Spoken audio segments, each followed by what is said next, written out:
I'm over here by the apple tree trying to save it. You can see there's not many leaves on it. The armyworms, the gypsy moths, have really did a number on it. So I'm spraying it with BT, trying to get the tops and bottoms of the leaves. And yeah, hopefully we'll be able to save it, because there's a couple apples on it. You can see them there. And then our other apple tree over here, clover is coming up nicely as well. You can see all these little green shoots in the wells of where the bulldozer ran. A little bit more weeds over here in this area. Might have to spray it when we get back from vacation. But for the most part, the clover's grown really well. I actually did see an armyworm over here. Here you go. So you can see right here, it's armyworm on that leaf. So I haven't sprayed this one yet. I'm gonna go ahead and spray it now though. And he won't be on there for very much longer. As soon as they eat this, the leaves, that kills those armyworms. But yeah, that's a quick update on how the apple trees are doing over here on our property. That one's doing really well. I think it's just because there's so much more forage around it. It's protecting it a little bit more from the gypsy moths, whereas this one over here is just kind of sticking out. So definitely a target for the gypsy moths, but they're coming. There's a couple more apples up here on these branches. I'm just hoping that they survive until the fall time frame. Here's a little sidebar. The house is over there. Here's our ditch where all that water drains underneath our driveway. But I've been working on catching. I'll show you what I've been catching down here. Let's see if we got any today. Oh yeah. Let me rinse them off a little bit.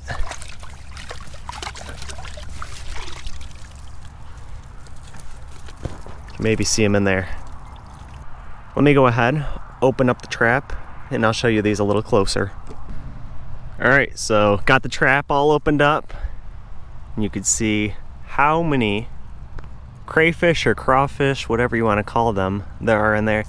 In this little fish there, I used to know the name of them, but I'm not sure what those are called anymore. Let me go ahead, get him out of there, toss him back in, because I don't want to put him in the pond. I just want the crayfish going back in the pond. All right, so here's this fish. Let me know in the comments down below if you know what that is. Put him back in. All I've been using for bait in this trap is some cat food, some holes punched in the lid, and clearly that's been working pretty good. I'd say there's over 50 crayfish in here. Strangely, that one looks a little pink up there. Let's go ahead now, take these guys back to the pond, release them back there. I made it back here to the pond. You can see the dock over there in the distance and our house back there. It looks like we got some rain moving in. Let's go ahead, release all the crayfish here now. There they all go. Trap's empty. There they go. A lot of them swimming away. Some over here. A lot of you are probably wondering, well, why do you want crayfish in your pond? And what these crayfish are going to end up doing is being food for the bass that we stock in here next year. So in a couple months, Finny Trucking will be back out here again, be digging this side of the pond a little bit deeper, shaping that side of the pond a little bit more, and then we will be going ahead, putting in our minnows, and then maybe introducing the hybrid bluegill and the perch at the same time. So that'll probably be around the fall time frame, and then next spring we will introduce the largemouth bass.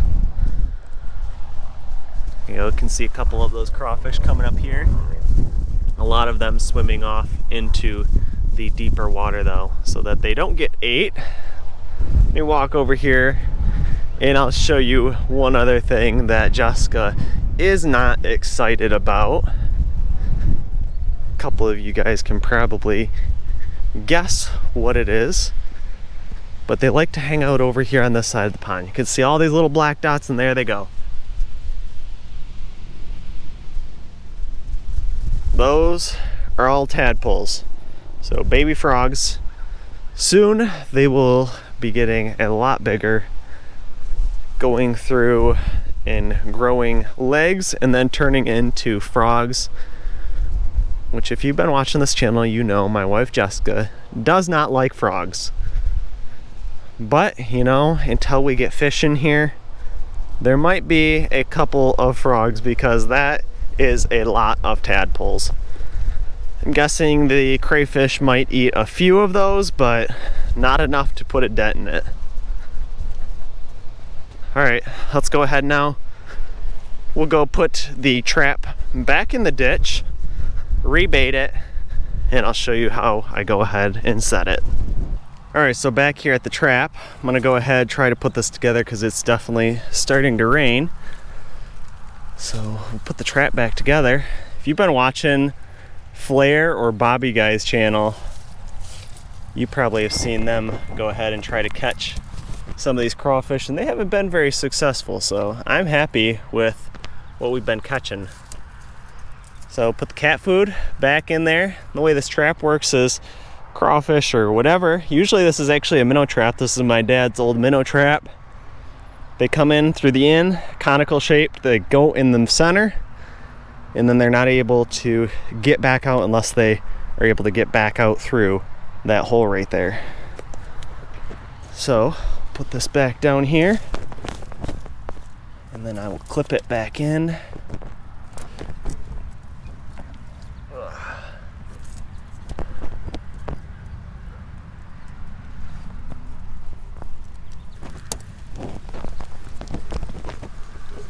Alright, so got it all clipped back in. Got the cat food in the center.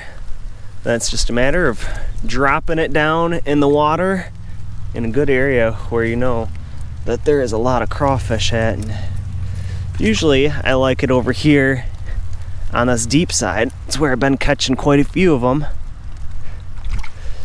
Underneath these roots from this old popple tree, I think they like to hide out underneath there. Seems like a lot of the ones that I'm catching are the babies this year's offspring. So there must be quite a few of them down in here. You can see all the raccoon tracks. They are probably also trying to catch them for food. But yeah, that's how I go about catching crawfish, transferring them over there to the pond. Hopefully you enjoyed the video. If you did, make sure you go down below, hit that thumbs up button. Make sure you subscribe to the channel and leave any questions and comments you have down below. And until the next one, I'll see you then. Thanks for watching, and make sure you hit the thumbs up button if you enjoyed this video. Also make sure you subscribe so you don't miss the next videos I will be posting, and leave your questions, comments, and suggestions below.